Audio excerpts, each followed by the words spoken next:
People could now gather in groups. Throughout history, Southern tradition evolved into a culture.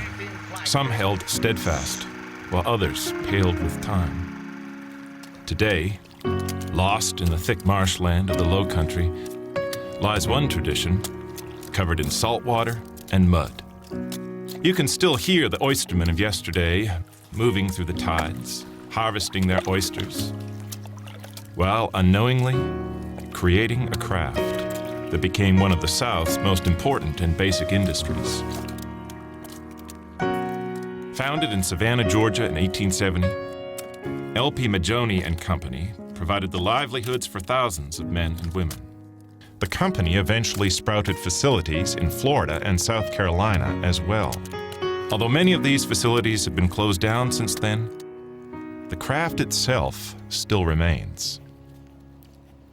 Well, I was born and raised right here on St. Helena Island.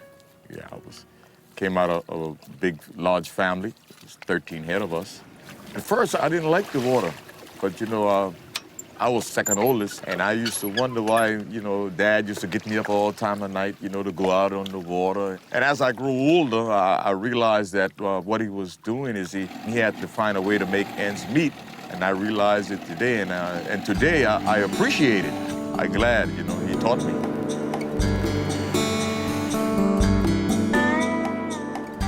While the life of an oysterman is backbreaking, almost any seaman will tell you how the tides make their way under their skin, pulling them back out to sea. In the early 1900s, L.P. Majoni and Company gave the little town of Savannah the world's record for the largest packer of oysters and shrimp. From there, oystering became a family tradition, passed down through generations. The founder of Majoni's was shipwrecked in Naples, Florida in 1860s. And he kind of worked his way up to Savannah area. He was selling fruit with a push cart and then fish, and that led into the seafood business. At one time in the 1930s and 40s, everybody worked for the Majoni's at one point in their life. This way of life captured both the imagination and lens of renowned photographer Jack Lee. He was so entranced, he lived among the workers to better capture their daily lives. Each photograph contains a scenic diary, telling of how the tradition of oystering began. You know, by knocking off those little ones, that's just like you dropping a corn seed, you know. Drop it and it'll grow, like everything else.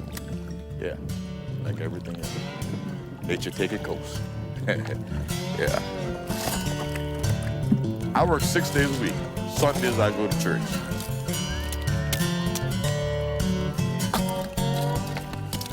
Get yourself a good hammer and some gloves and go to work.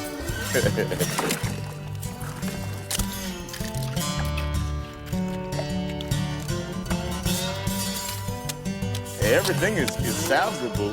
It wouldn't be no future if we destroy everything. My trunk is down. Oh. I'm not planning on going no place else, but because I love it right here.